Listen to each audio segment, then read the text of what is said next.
On today's podcast, I'm joined by the absolutely incredible Alyn Wallace. And Alyn is in the middle of a trip into Utah and took time out to record the podcast with me. Unfortunately, my system decided not to use my microphone. However, it did record through the standard microphone built into my computer, which is okay but not perfect. But the quality of this conversation that you're about to listen to is absolutely phenomenal. And Alyn was very gracious to be able to give us a copy of his book to give away as a prize. And it's going to be a phenomenal prize for anybody to be able to get their hands on.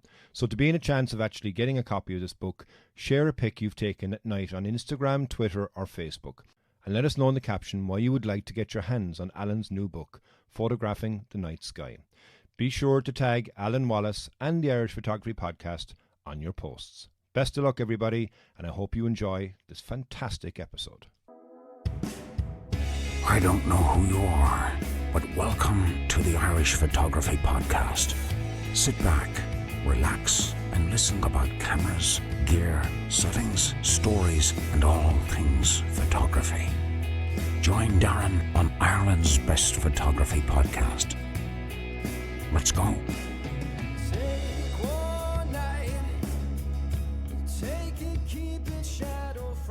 And you're very welcome to episode 161 of the Irish Photography Podcast. My name is Darren, I'm your host, and I'm delighted to be joined by somebody whose work I have followed for a long, long time in awe. And I'm delighted now to talk to him about not only his work, but also a book that he's just completed. Welcome to the Irish Photography Podcast, Alyn Wallace. How are you getting on, man? Absolutely amazing, man. Thank you so much. Yeah, listen, I'm delighted to have you on here. You're on the other side of the world from me at the moment. You're living a nice life, I think, in the middle of the US. You're in Utah, is it? I am. I'm currently in Utah. I've always had this idea of once I'd finished the book, I was going to go on a solo trip just to relax and unwind and Brilliant. do some photography for myself without vlogging and doing work and all that stuff. And the plan was always New Zealand, Australia, that kind of stuff. But with the pandemic, it was just a nightmare. So yeah, ended up going for the United States. And I tell you what, I haven't regretted it. Yeah, you know what? I've watched a couple of the videos now, I suppose, and even your stories and such like that. And it's amazing just to see where you've been. And again, a lot of that stuff is kind of bucket list stuff. So you're dead right to go and do it and, enjoy it. Yeah, it's incredible. Yeah. Tell me, before we get into all the details, in case somebody who's been living under a rock, who is Alyn? So I call myself a landscape astrophotographer, and I'm from close to the Brecon Beacons in South Wales. And so the kind of photography I do is wide-angle astrophotography. It's very much the same as landscape photography, but done between sunset and sunrise rather than the other way around. So I'm a bit of the vampire form of a landscape photographer, basically. And for the past few years, I've been sharing my adventures and knowledge on YouTube, and that's been absolutely amazing to really connect with the audience, to share inspiring videos and to share knowledge about what's in the night sky and all that kind of stuff, because a lot more people are getting into it these days. Well, you know what? It's always been there, but most people are asleep. They don't get to see it. So I think, you're telling the world now that there's another world there after the sun goes down. And I mean, it's amazing to follow on your journey over the years and just to see the amazing things that you've not only photographed, but you teach people as well, which is even more fantastic. Yeah, it's the most rewarding thing, definitely. Just, getting people saying, oh, thank you for teaching me about this thing. I went to see it and it was incredible. And it's just like, that's the big reward of it all. Yeah, people never knew things existed. And actually, just on a side note, I presume you saw the recent images released by NASA and the deep space shots from the Webb telescope, yeah? I have indeed. They are pretty damn good quality-wise. But I'm waiting for that big discovery moment. They didn't quite hit me as hard as the original Hubble Deep Field or the recent image of the black hole, for example. But the images that NASA have just released, they're ultimately test shots. They're shots that they haven't put much effort into, and despite that, they look absolutely incredible. So it's getting me excited for what's to come, because undoubtedly this telescope is going to discover stuff that we didn't know before, or stuff that we haven't seen before. And I think those are going to be the images that really have a good knock impact. Your socks off. Yeah, absolutely. And tell me, how did you get started into astrophotography? I suppose growing up in Wales, which is a pretty dark place, and I don't say that metaphorically, I mean it quite literally. I've always had a fascination with the stars, and I was quite a curious child, and I think space was that one thing that I couldn't quench my curiosity on, because it's, you know, it's almost infinite. And I studied physics and astronomy in high school and in Cardiff University, and so I've always been studying images from, you know, these telescopes, and at the time I never really thought it was a thing that I could do myself. But obviously then camera technology has become so much more accessible now that even, you know, entry-level crop sensor cameras can capture beautiful images of the Milky Way and the Aurora. So it was 2015 I bought my first camera. I just got a job after university as a design engineer, so I had a nice bit of money, and finally decided to pick up a camera because I was going to Turkey on holiday at the same time as the Perseid meteor shower. I Perfect. thought, you know, I'm going to photograph that. I'm going to get into this hobby, and yeah, it was one of the best decisions I ever made. I just fell in love straight away, because I'm not only a very technical person, I love engineering, I love maths and science and all that kind of stuff, but I love being artistic and creative. And I've never been able to merge those two worlds together. Like when I was working as an engineer, you're doing things by the numbers, so it's not really that creative. You're doing what the formulas tell you to do. But when I found a camera, I found the one device that I could apply all of my technical skills and knowledge and love of the outdoors in an artistic way, and I could create these artistic pieces that would inspire other people. It was just the amalgamation of everything I love doing in those two opposite worlds. In an ideal world. And then also as well, I suppose, when you create the image, you've something to show for it that match up with all the, you know, the technical details that are involved in getting that image. So I think that's probably a rewarding thing as well.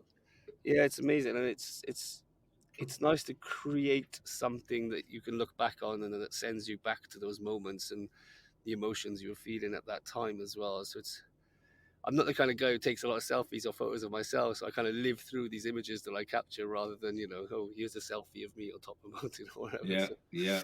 And you can feel the temperature when you look at these images. You know the emotions that you were going through in those days. Exactly, yeah. And it brings you right back in relation to it. And that's what I love about photography myself, but also what I love about, you know, video. Even for my own YouTube channel, when I'm watching it, I'm taking something which was a 2D scene of an image, but it's a 3D memory for me. And then when I've got the video of that, I can always remember the footsteps that I'm taking. So I imagine it's the same for you in relation to the video too. Yeah, absolutely. I don't rewatch a lot of my videos, to be honest, but there's every now and then I do sort of dig through my channel. I'm like, oh God, I did that, didn't I? That was amazing. It's really nice. And, you know, you mentioned there in relation to, you know, going to college and, you know, you've got the mathematical mind, let's just say. Did you learn then from the astrophotography side of things through books, through the medium of books and through encyclopedias and such like that? Mainly the internet, I suppose, is, you know, such a good free resource of information. When I first got into it, there were a few websites like photographylife.com and a really good website called lonelyspec.com, which was created by another engineer, Ian Norman. Teaches a lot of the foundation of landscape astrophotography. And then once I'd learned the foundation, it was about learning my own tips and tricks and techniques and just playing about. And, you know, when you first get into photography, you're very experimental. You want to do everything and try everything. And so I just did that and whittled it down to the stuff that was useful, you know. Super. And I think, like you mentioned in relation to, you know, learning and teaching, and I've kind of alluded to it there about your YouTube channel. For anybody that hasn't watched your YouTube channel, what can they expect? What type of learnings do you provide for people on your YouTube channel? So my goal with YouTube is, there's always two goals in mind. One is that a video three, let's say. One is that a video either needs to be inspiring, educational, or entertaining. So there's a mixture of adventure videos where I'm traveling to another country, or I'm out in Wales and I'm just going out and doing my own thing and just trying to share something inspirational and entertaining. There's other videos that are sort of tutorials where I'm teaching people certain techniques or editing or, you know, capture techniques. So there's very tutorial based videos. And then there's a monthly video I do called What's in the Night Sky, which I basically explain what's in the night sky for the month ahead. And that's one of the questions I wanted to ask you, because I think that is the best resource for anybody who's interested in astrophotography, because it's current. It's not a case that, you know, I can pick up a book and go, okay, 6 months time, I got to set a reminder, I got to do that. you every single month, like clockwork, what to expect in the night sky for this month. And I love it. I think it's phenomenal. It's got its own hashtag, Wittens. And, you know, anybody wants to search any of the images and stuff like that as well. You actually give people challenges. So tell us a bit more about Wittens and how did that whole idea come about? So I think it was mainly from the fact that there's what people call a Milky Way season, or what I call a Milky Way core season, which is the 6 months of the year where you can see a particular part of the Milky Way, the best part, the brightest part. And then at the end of Milky Way core season, I found that everyone just stopped doing astrophotography because they were only interested, or they only knew about the Milky Way. And so I thought, what can I do to make people realize that there's other stuff out there to photograph? And so it sort of came from that. And every month I'd explain about the planets and what constellations, maybe the zodiacal light, and all of these seasonal things of landscape astrophotography, noctilucent clouds. And there's so much out there, and it's just nice every month for people to have, you know, an insight as to what to expect for the month ahead. And then I set a challenge every month. I basically say, look, this month capture images of the planets, or this month capture the zodiacal light. And I'll give away prizes then for my favorite three, which are my presets. It will now be my book, whereas before I was giving away photo view books, and then there's a hoodie as well, which people can win. So it's a nice fun challenge, and I've had some really great feedback of it. People love having a challenge or a task, or being told what to do rather than having to work out for themselves, you know.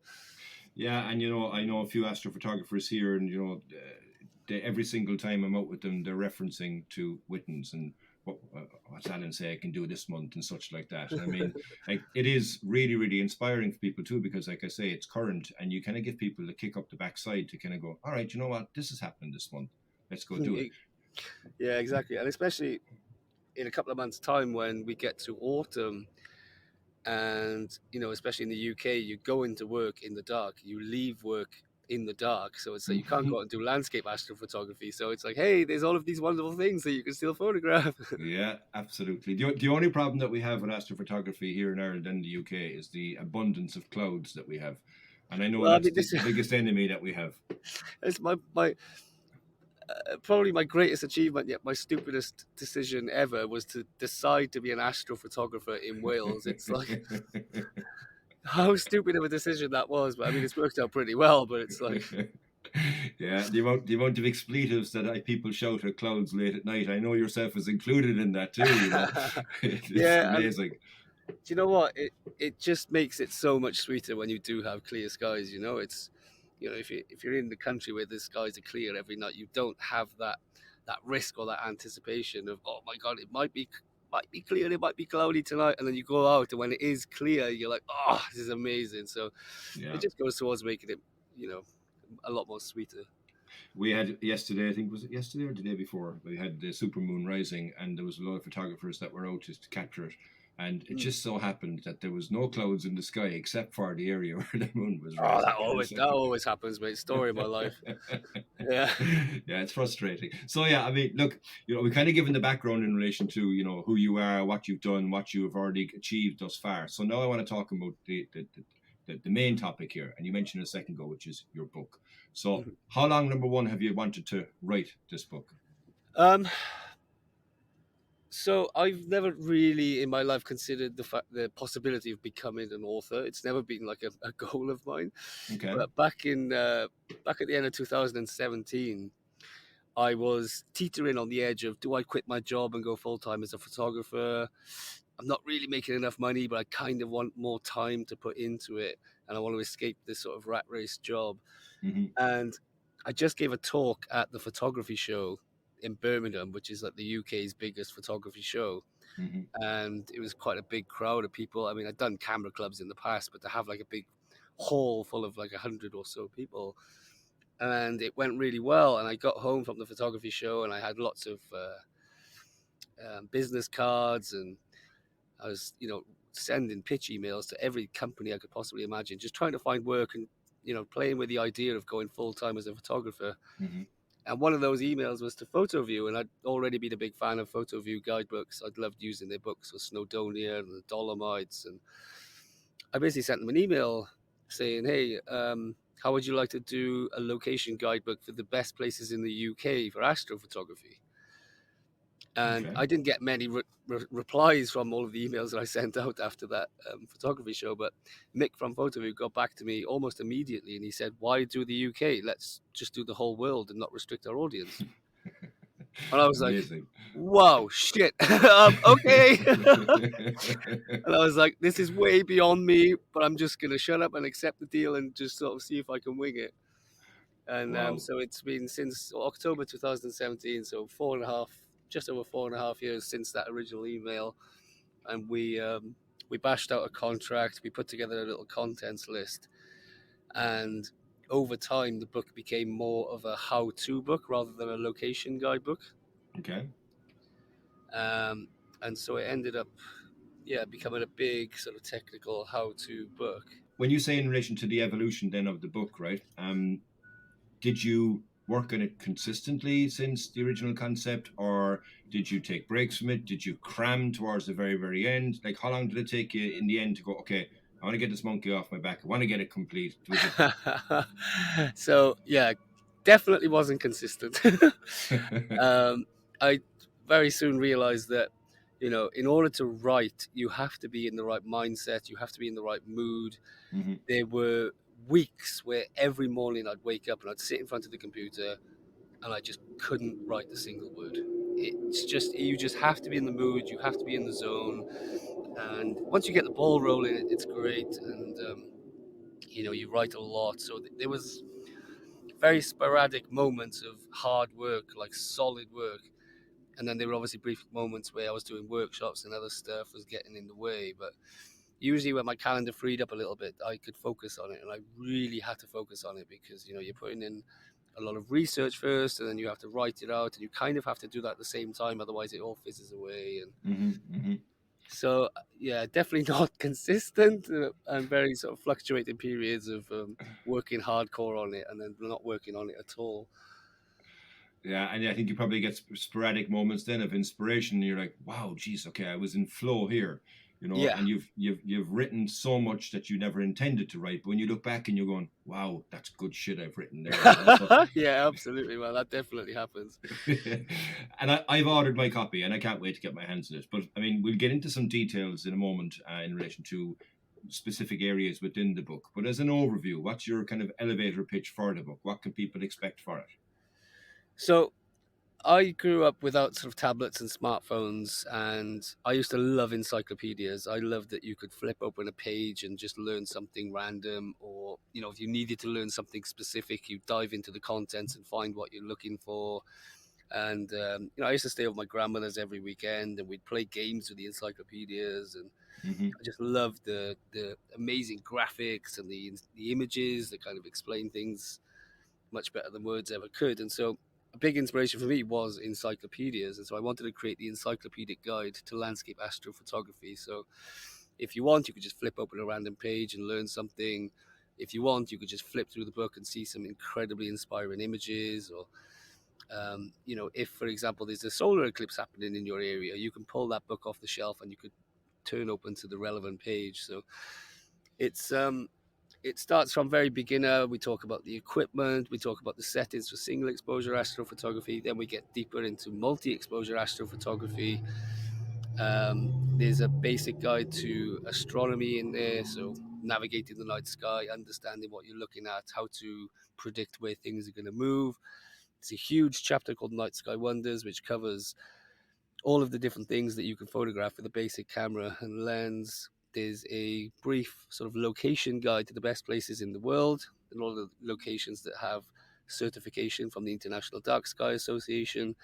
And at the end, there's a post-processing chapter, which will help you get the best out of your images. Wow. Well, you know what? I want to get into some of those in a bit more detail. What I'm going to do here is I'm going to take a very, very quick break, and I'll be back after this. Once again, I'd like to thank Alyn for kindly putting one of his books up for us to be able to share within the podcast. If you'd like to win a copy of this book, be sure to share a pic that you've taken at night on Instagram, Twitter or Facebook, and let us know in the caption why you'd like to get your hands on Alyn's new book, Photographing the Night Sky. Be sure to tag Alyn Wallace, ALYNWALLACE, and the Irish Photography Podcast in your posts. And you're very welcome back to the Irish Photography Podcast. So, Alyn, thank you very much for giving us the intro in relation to you, like I said, and to the book. I want to kind of go into a bit more detail on some of the items and to pick out some of the nuggets that I think people would be really interested in, learn and get benefit from. And that starts, I suppose, even before you get out into the field with your camera. You've got a chapter there on planning. Tell us how important planning is and what you kind of go into within the book so people can get the best of what they want when they're going out with the camera.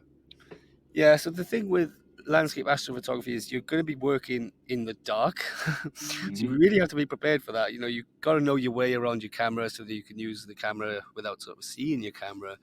There's a lot of safety implications as well. If you go into a location in the dark, you know, you need to know about the safety implications of there might be holes or fences or barbed wire or that kind of stuff. So you need to be wary about that. And then there's just the idea that in landscape photography, you can see what you're photographing. You know, you can go to a location, you can enjoy it, you can feel the mood, but in the dark, you don't really have that freedom. So there's a lot in there about how to scout locations, how to compose your images in the dark.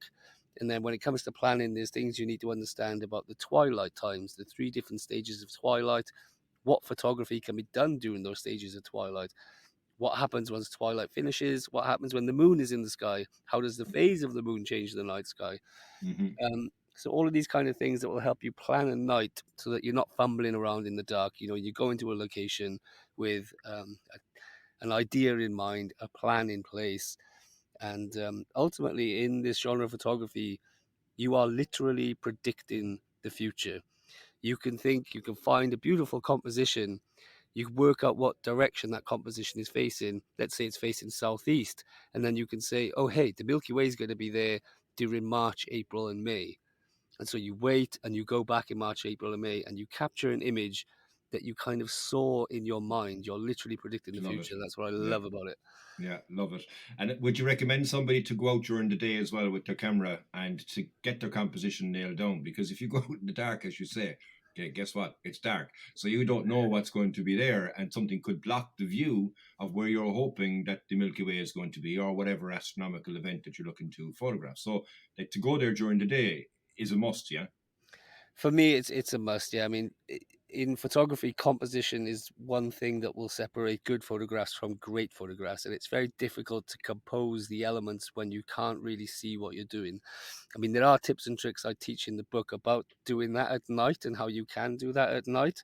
Okay. But ultimately, having the freedom of being able to see is quite crucial. And even now I'm in Utah and I'm going to locations in the daytime, I'll take a lot of reference photos with my iPhone, kind of remember where I took them. Sometimes I might leave a particular stone on a path somewhere, so I know where I need to leave the path and sort of those kind of things. Right, good tip. And I think you mentioned there a second ago in relation to, gear. It's important that people know how to use their camera. You're not going to go for an astro shoot just after buying a camera the day before and trying to figure it out. So within the book, you go into a number of different aspects about not only just the camera, but the equipment that you need, the accessories that you need, so tell us a bit about that. Yeah, so the equipment chapter is the first chapter of the book, because ultimately if you don't have equipment, you can't photograph the night sky, so the rest of the book is almost pointless. But yeah, I go into all of the stuff. So cameras, what makes a good camera, what's a good budget camera, astro modified cameras, how we can sort of take out filters from the sensor to make them better for astrophotography.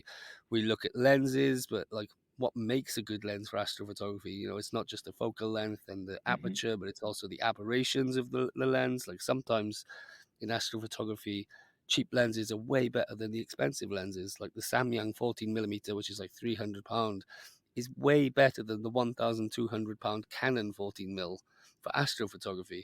So we talk about how to know what's a good lens for astrophotography, how you can research what's a good lens for astrophotography. We look at filters, we look at tripods, heads, star trackers, mounts for star trackers, Batinov masks, all of these things, and intervalometers, and just all the equipment that you'd need, and the extra bits that make your life a lot easier. Absolutely, and it is about making things easier for when you're out in the field. You don't want it to be as complicated as possible. You want it to be as much straightforward as you can be. And again, if you don't know where the buttons are on your camera, try and figure that out in the dark. You haven't got a clue. You haven't got a chance. You know what I mean? So you do need to know your gear. It is a nightmare. I mean, there's a couple of cameras that have lights on the buttons, which are amazing. I think the Nikon D810 and maybe one of the I think the Pentax K1 also does as well. But other than that, yeah, it's very difficult to see the buttons in your camera. So obviously, it does take a bit of time to get that muscle memory. Hmm. And it's one of the most frustrating things, especially when you do like a workshop and somebody doesn't know they were on the camera and they constantly turning their light on Yeah. and ruining the experience for everybody else. So it's always good to have a play in the daytime, set your camera up, and just kind of get used to what buttons are where and where in relation to your fingers they are, and just getting used to that. Yeah, and you mentioned in the book as well something about teaching people how to get their based astro settings. So I think that's something which is important. Tell us a bit about that. Yes, this is something I came up with in workshops a while ago, and it's basically in landscape astrophotography, you're out at night and the exposure value of the scene doesn't change that much. Like when you're photographing a sunset, you're constantly changing your settings because the light is changing. Yep. But in landscape astrophotography, you're in an environment where the exposure value doesn't change and it's very similar every time. And what was the other one? Ah, B, you're typically pushing the settings to their limits. You're quite often using the widest aperture and the longest shutter speed that you can possibly use without trailing. And so I basically set up this concept of a base astro settings where in the book we look at aperture, shutter speed, ISO in extreme detail, let's say, way more Okay. detail than you'd ever need. Okay. And I help you establish the best aperture, the best shutter speed, and the best ISO for whatever camera and lens that you're using. The Wow. thing I found with a lot of other night photography books is that they say you should shoot at f2.8, 20 seconds, ISO, blah, blah, blah. But it has nothing to do with the camera or the lens that that person is using. So the book teaches you about the settings, teaches you the logic of what is a good setting, and then it teaches you a structured way to work out the best settings for your specific camera and lens. And so the base astro settings will be your starting point for the night. And then throughout the book, we look at certain scenarios and situations which would force you to change those settings and why you would change those settings. So it's good to set up the base astro settings on one of the memories of your camera, like memory 1 or memory 2. Hmm. That way you could just set your camera to memory 1. You've got your base astro settings dialed in. You're at the best starting point that you could possibly be. And then based on what you're faced with and what you're shooting, you can adjust those settings logically. And even that tip alone is worth getting the book for, because as you say, it's for a specific camera that you're using with the lens that you're using, rather than a generic approach, which isn't necessarily always going to be the right way as well. So I think there's Yeah, huge value in that. exactly. And what you find as well is that a lot of professionals who are teaching, they've got the best equipment possible and they're teaching you as if you have the best equipment possible, Yeah, but that's yeah. not always the case, you know. Yeah, exactly. And you mentioned there in relation to the different styles of people, even professionals and such like that. Like your level of teaching right now, you explain things in a way that works for somebody who's starting out, somebody who's intermediate, somebody who's pro, and somebody who wants to be pro level, stepping it up another way.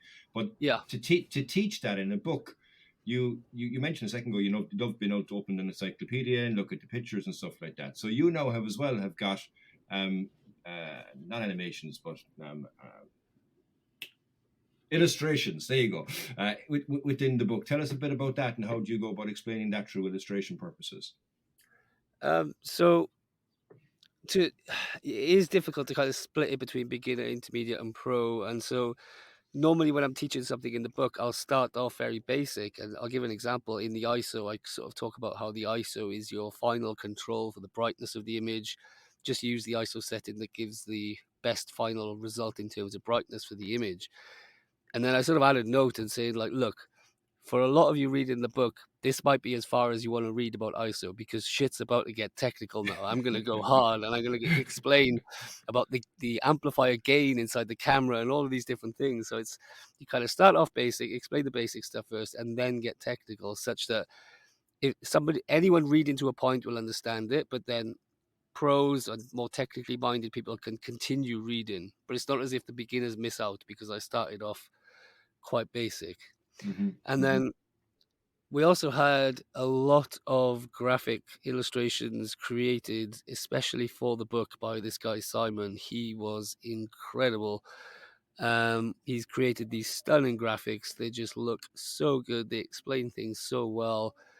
There are even times where I'd explain an image to him, and he'd say, "It'd be far easier if we just did it this way, and it'd be easier for people to understand." And I'd be like, "Whoa, shit, yeah, he's right." On very technical, spacey things. So it was just an absolute pleasure to work with, and they look so good. And as they say, a picture says 1,000 words. You look at a diagram, and you could just see things so much better than if you're trying to piece it together from words. Absolutely. I mean, we've all got different learning styles. Some people are visual, some people are kinesthetic, some people are auditory. And when you start looking at, I can read it, but if I know of an illustration, I'm getting both sides, because you can actually teach it to people who have different learning abilities and learning ways and learning Yeah, styles. exactly. Yeah. I think for remembering stuff as well, when somebody's trying to remember something, you remember an image a lot better in your head than you do a bunch of words. And so, you kind of 100%. cast yourself back to that graphic that you saw, and it sticks in your mind a lot better. 100%. And one of the things I love about astrophotography, when I say I don't do it as often as I should do, but is looking up at the sky and trying to figure out what everything is within the sky. So you go through how to find stars and constellations and such like that. Tell me, how do you cover that within the book? Yeah, so there's a chapter called Navigating the Night Sky, and it basically helps you make sense of the night sky. It's a crash course in basic astronomy. So we talk about, how Earth revolves on its axis, how it orbits the sun, how that creates the days, how that's also responsible for the movement of the stars, how stars rise in the east because Earth is rotating eastward, and the stars move across the sky because of Earth's rotation, and you kind of get an understanding for that, and not just the northern hemisphere, but also the southern hemisphere and also the equator, how that changes the movement of things in the night sky. Then we look at the motion of the planets and where you can expect to find the planets. When you tell somebody, like, look, planets rise in the east, they cross the southern skies and set in the west. If you find a bright star that's in the north, you know it's not a planet, because a planet can't be in the north. So little things like this will help you start to piece together what's in the night sky.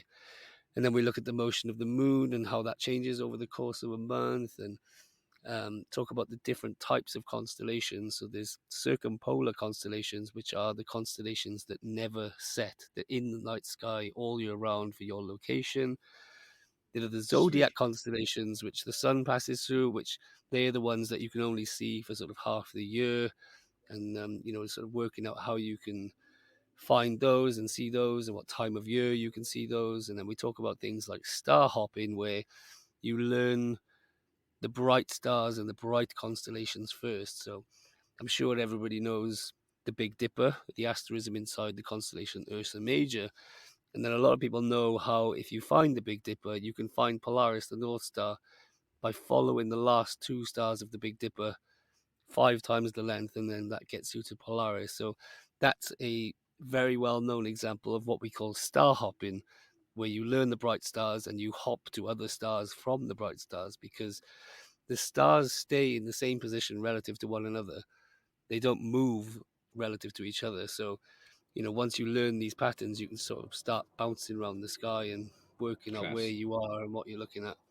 Class. Well, a simple, slight anecdote on that. A buddy of mine, Jesus, this must have been 20, 25 years ago, went to the US and came back with a Meade telescope, and it was a computerized telescope. And all you needed to do to look at the night sky was to find the North Star. And could we find the North Star? Not a chance. We couldn't find the North Star. You had one thing to do. We had one job, and we couldn't even do that, because I think even that way you're explaining that there, Alan, is fascinating. Star hopping. I mean, effectively, you can become a space traveler from Earth by knowing. I'm sorry, I've just got an image in my head of you guys like asking the telescope, like, "Where is Polaris? Show me where is Polaris." Well, when I say computerized, right, it had a black keypad that fell off, and and you keyed in these numbers, but you had to point it to the North Star first, and we hadn't got a clue, so we never used it. Never used it. You cost me all this money. Yeah, exactly. But look, there's no point being stupid unless we showed it. You know what I mean? So, you mentioned there about it's not just the Milky Way that people can photograph. There's a plethora of other things for people to photograph, and you call it the night sky wonders. Tell us a bit more in relation to night sky wonders and what's within that chapter of the book.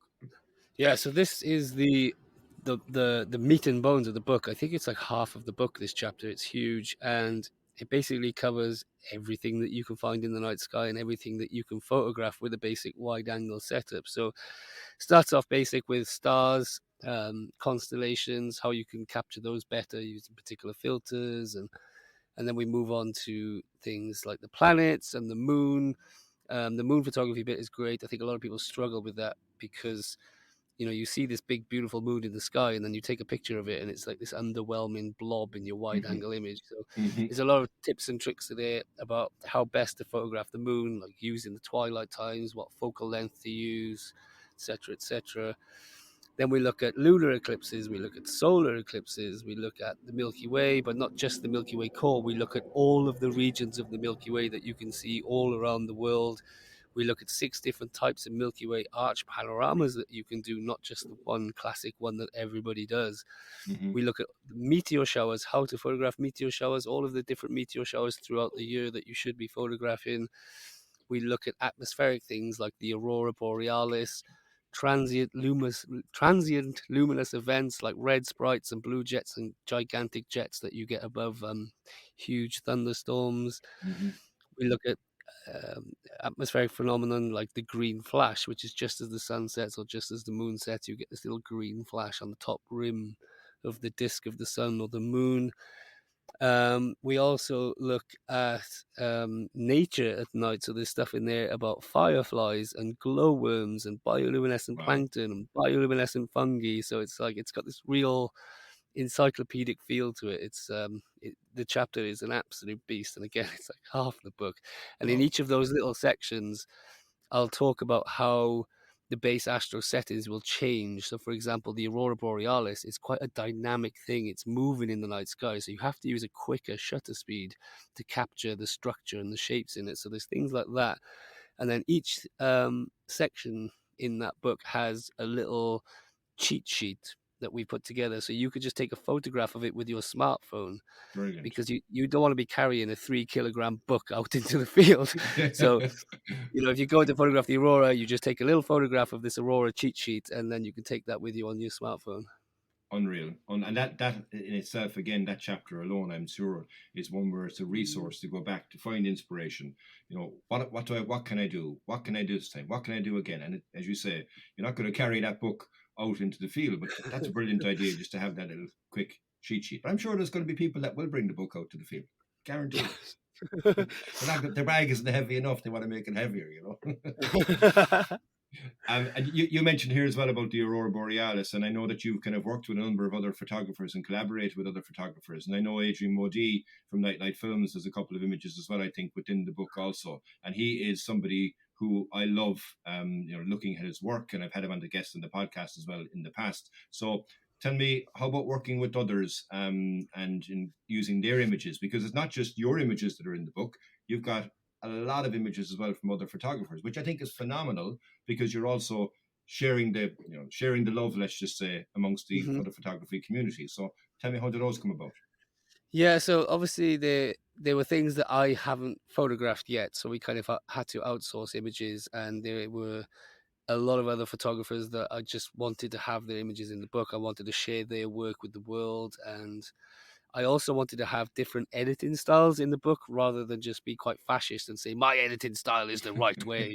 So, it's nice to have different editing styles, and people can see that there's different ways to edit images, and that you do what you think looks good. That's I'm not telling you to do this. I'm giving you the tools to do what you want to do, basically. So it's been amazing to have so many other photographers and friends have their images in the book, and we have over 120 contributors in terms of images. Wow. Which was a shock to me, because I didn't realize how many we put together until Mick at Photoview started complaining about the bill that I'd racked up, because I want to pay everyone.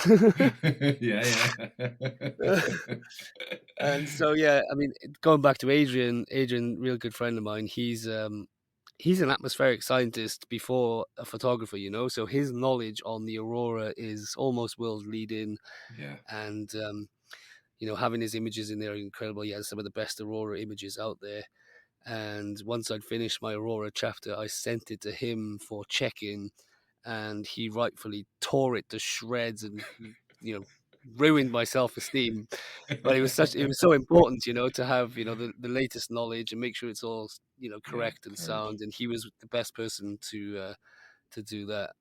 Yeah, and you know what? Like, if somebody buys the book, they're not just getting Alyn Wallace; they're getting 120 other contributors as well, as you say, in their styles, their areas of their expertise, and also their images that they've managed to take too. So I think that was a fantastic stroke of an idea to do, because it's not just one resource. You're actually, as you say, getting it ratified by others, getting input from others, and then the visual images as well are there for people to be in awe. Yeah, and this is what I love about this genre of photography and just astronomy in general. It's that we're all under the same night sky, and we're all photographing the same thing. Adrian could be in Norway, but we're still photographing the same stars and the same moon. And that's what I really love about this genre of photography, is that there's a lot of scientific foundation in there, and people in the scientific world, they love educating for free. They love sharing knowledge and improving each other. I find in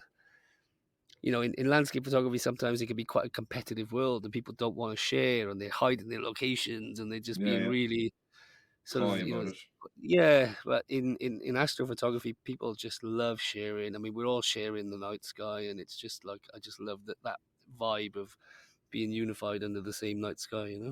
Absolutely. And I suppose I got two final questions for you in relation to the contents within the book, and one is in relation to taking the shots, because it's not just one frame. You have to take multiple frames and such like that. So you need to know how to take the multiple frames is the first one, but also, and you mentioned a second ago, the last chapter in the book is post-processing, and post-processing is vital, because you could have a great raw image or a number of great raw images, but not having the ability to put them together to get the most out of the image in post-processing. I've seen it, I've done it myself. I've sent images to my friends who had done astrophotography, and they'll come back and I go, is that my same image? How the hell did you get that out of my raw file? So Yeah. talk to us a bit about that. Yeah, so the multi-exposure technique chapter I separated from the settings and technique, because it's good to master that single exposure astrophotography first. I mean, there will be instances in astrophotography where you have to shoot the single exposure, like with the Aurora, for example. You can't use multi-exposure techniques because it's moving Yeah, all the time. And yeah. so there's certainly instances where even as a pro, you're kind of forced to use single exposure astrophotography. So it's good to know what the best settings for that will be. But then we move on to multi-exposure techniques where you can capture multiple images to ultimately improve the aesthetic quality of your images. So, you could do something called stacking, where you take 10 or 16 exposures of the exact same thing, but you create an average of those 16 images, which helps get rid of the noise. And when you get rid of the noise, the image looks cleaner. It's aesthetically more pleasant to look at, and you get more detail and better colors. And then we talk about using star trackers and how you can blend the sky with the foreground, and focus stacking so that the foreground's sharp from the front to the back, because often in astrophotography you're using wide open apertures which don't have much depth of field. So essentially these multi-exposure techniques are ways to get over the limitations of a single exposure, and ways to improve the aesthetic quality of your images tenfold. And so there's techniques that you need to know in capturing those raw files, but then you also need to know how to put the pieces of the puzzle together. And so we cover that in the post-processing chapter, which obviously does look at editing single exposures at first, and then we look at how you can combine those multiple exposures into a single exposure, or a single image rather, and create an image which is clean and beautiful and just Pops and jumps, and you go, holy shit, look at that. Yeah. And this sounds to me like there's a hell of a lot within the book. And I know we've on a short podcast, we can't go into the individual details. And somebody, when they get their hands on the book, I know it's going to be a resource that will go back and back and back and back too. But how many pages are in it? So I think it's 576 in total, and that Wow. was that was the limit that they gave me. Well, they gave me a limit of 560 at first, and I kind of pushed that. and and he said, "Look, if you go over 576, the binding is not going to last for a decade. It's only going to last a couple of years. So don't go over 576 because we want the longevity of the book. So that was my limit." Wow. And did you have to leave stuff out? Did you have to leave? Is there room for a part 2 of the book? Like, I don't think I've got the appetite for a second book right now, to be honest.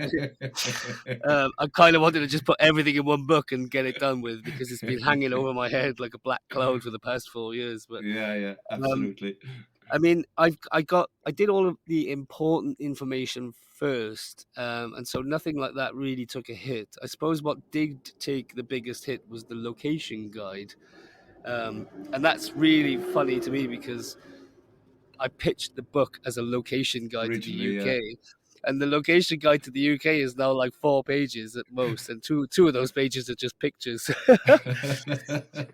So yeah, we had to shrink down the location guide, but it's still, I mean, it covers all of the the best places in the world, all of the dark sky reserves, dark sky parks, dark sky places, and we still managed to do the entire world. So we split it up into the continents. Each continent has a stunning map that was created again by Simon of Littlefire Digital, and he used satellite data from NASA to impose the light pollution onto these maps that he Wow. created, and then we added points all over the maps for the different types of places. And Wow. each continent has, I think, 2 double-page spreads of just inspiring images. So it's like, if you're thinking like, oh, where shall I go on holiday for a nice Milky Way photography, you could just flip to that chapter, and it's just, it's got a decent amount of information in there, a nice map to look at, and light pollution on the map as well, and then all of those inspiring images. You can think, oh yeah, do you know what, that image of the Maldives there, I wouldn't mind going there and sitting on that lounge chair and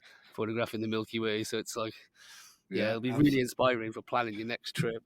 yeah, and you go on your inverted commas family away trip, because they're all going to be in bed at night, but you know that you've got some great astro that you can capture. So I think there'll be a number of new locations come onto the the holiday Yeah, list because of it. that's not a bad second book idea, actually. The bloke's guide to family friendly Milky Way holidays. Yeah, exactly. Yeah, exactly. So, right, you're in pre-order time right now, and all pre-order books are going to be signed by yours truly. Yeah. Yeah, so all the pre-orders are getting signed by me. Something I haven't mentioned yet, but I'm going to be filming a bunch of tutorials, hopefully the next week or two, based on the tutorials that are in the book in text form. I'm going to create them in video form and send those Wow. to people as well. Wow. Um, and then yes, we're in pre-orders. All the pre-orders are going to be signed. After the pre-orders, I'm probably going to be traveling here, there, and everywhere. So it's going to be impossible for me to sign any orders after the pre-orders are sorted. So only the pre-orders will be signed. There's 1,000 limited edition hardbacks, but the softbacks will be sort of infinite in print run. Wow. Well, you know what? I mean, I'm happy that I got my order in now, so I'll have one that's been signed. So I'll be happy once I get my hands on it. And tell me, where can people order their copy, and what's the cost? This thing must be like 500-600 euro based on the actual information that you have within it. Yeah, we did think about that, but I think the current economic crisis. Yeah. No, you can order from my website, which is alynwallacephotography.com. The softback is at the moment, the pre-order price is £59.95 Great British pounds. The hardback is £79.99 Great British pounds, and then there's a bit of the UK shipping is free, EU shipping is an extra 20, and rest of the world is an extra 30. That's a sad consequence of this book being so big and fat and 3.2 kilos that the postage is quite expensive. Yeah, that's unfortunate about the cost of postage, but more than I mean, likely, it's it's going the to not get worst easier. time. It's been the worst time. I mean, of all the 4 years that I've been writing this book, all of a sudden we're releasing the book after Brexit, after a war breaks out in Ukraine. Yeah. There's a global paper shortage, so we had to win the paper via auction. The price of Wow. ink has gone up. The price of postage has gone up. Packaging has gone up. So we've tried to keep it as cheap as possible, because I want the book to be in as many hands as possible. So.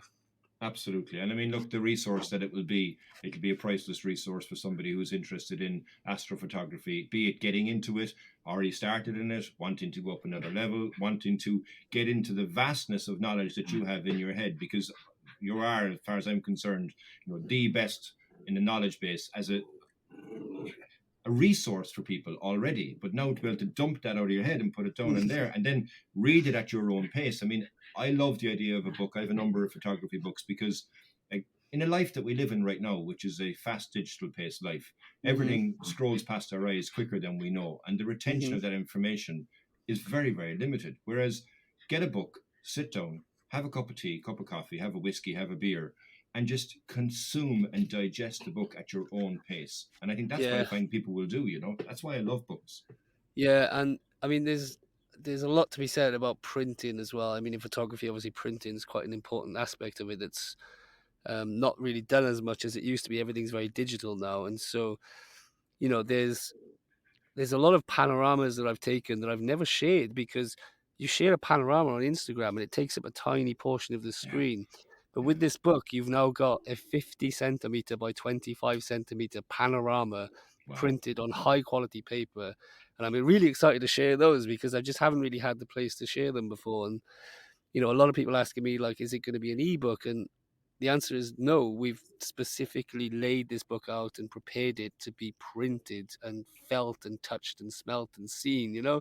And the thing with ebooks is that everybody has different laptops and different screens, and you don't know what the images are going to look like on those screens. Whereas with a book, everybody sees the images exactly the same way and exactly as we intended them to be seen. So that's another really exciting aspect of it being a physical book. Yeah, do you know what? Everything you're saying there actually rings true to me, because it's about tactile feeling, you know, touching paper. It has something. It has a connection. Whereas touching a screen, like I even see it with my own kids, you know, like when they read a book, they're more involved in the book, whereas the screen is just blah, blah, blah, blah, blah, blah, blah, back and forth. And as you say, the brightness of the screen could be up too high, it could be down too low. And you could go past something which effectively should wow you and stop you in your tracks, but because you're not looking at it the way you would have intended it, it doesn't have that impact. So yeah, I fully agree with you. It's like going back to that concept of an encyclopedia as well. I used to love the fact that you'd remember how deep into the book something was. You know, you'd kind of think of something and you'd kind of know roughly where it is without having to look at the contents. Or you'd get to a certain image and you'd be like, oh, it was just after this image. And that mental map that you create with a physical book, you just don't get with a PDF or an ebook. 100%. Plus, you don't get the smell. Yeah. Oh man, I cannot wait to smell that book. I'm not going to lie; it's going to be the first thing I'm going to do. Yeah, you mentioned about encyclopedias. I grew up with encyclopedias, and encyclopedias that had been passed down and passed down and passed down. Most of the information was probably no longer current, but I remember I can still remember the smell. You know, and that's something which brings back memories, like we discussed a moment ago. The beauty of photography, it brings back a flood of memories, flood of emotions, flood of feelings. And that's where I think the book is phenomenal. Like I said, I can't wait to get my hands on it. I think you've done a phenomenal job, you know, even explaining it to me here in relation to the amount of work, the passion that you put into it, the blood, the sweat, the tears, the sleepless nights. You have those anyway, so it's not got to do with the book. The sleepless days, I should say, for you. Yeah. You mentioned that you're going to be traveling, so you're in Utah at the moment. What's next now? So you're coming back to Wales to do a load of signing, I imagine, yeah? Yeah, I've got to go to Slovenia to sign the European orders first. So me and Mick from PhotoView probably going to do a little bit of rock climbing in Slovenia. He loves rock climbing and he's got me into rock climbing. So he's currently watching over the print process. I'll go meet up with him and sign the EU orders because we're shipping those from the EU to avoid the tax and import duties and all that. Then God. And then we're going back to the UK. I'll sign all the UK orders and the rest of the world orders. I got to go to Turkey to see some family, got to go to Sırbistan to see my girlfriend, and then I'm going to have a massive break in Turkey with my girlfriend. Brilliant. And then back on it next year. A couple of workshops in line. We've got Atacama, Menorca for the Photo Pills camp, back to Tenerife. It's a tough life, man. Do you know what? It's a tough life. It's all go. And I think it is something that you get the most out of what you put into it, Alyn. And I think you have put your heart and soul into your craft, and it's been an absolute pleasure, you know, talking to you about the book. But even I can feel the energy from you looking at the screen here, and hopefully people will be able to feel the energy as well, and the excitement that you have to finally have this book that you wanted to do for so long. So it's been phenomenal to have you on about it. I'll put all the links and stuff as well into the show notes, and I'll, use you free. I'll share the shit out of it on social media, and hopefully, we can get as many people out there to know, if they haven't heard of you already. But I know most people would have heard of you. But I think what you've explained here is even making me salivate, waiting to want to get to the book. So yeah, it's been a phenomenal job. It's been an absolute pleasure talking to you, buddy. It's been an absolute pleasure for me as well. Thank you so much. Yeah, and listen, look, if you're ever in Ireland, you know yourself, that you've already said at the beginning, you just wrote about it. We have a dark sky reserve here in Kerry, and I think it's a place that you'd love to be able to go exploring. Myself and Bernard would love to take you around the place as well. I know Bernard would probably do a better job of it than me, because that's what he does. But yeah, it would be great to have you in Ireland someday. Yeah, we can go wander around Ireland in our Crocs. Yeah, exactly. All right, Alyn, thank you very, very much for joining. And I have a phrase in Ireland which is Irish for "bye for now," and I end every single podcast with that. So until the next time, and hopefully I see you in person. Shlom the phone. And from me, as always, good luck in clear skies. Hey guys, if you dig what you're hearing, why don't you jump over to iTunes, Spotify, or wherever you get your podcasts. Give us a 5-star rating, and don't forget to share with your friends. With all that done, we'll see you next week, and remember, keep shooting.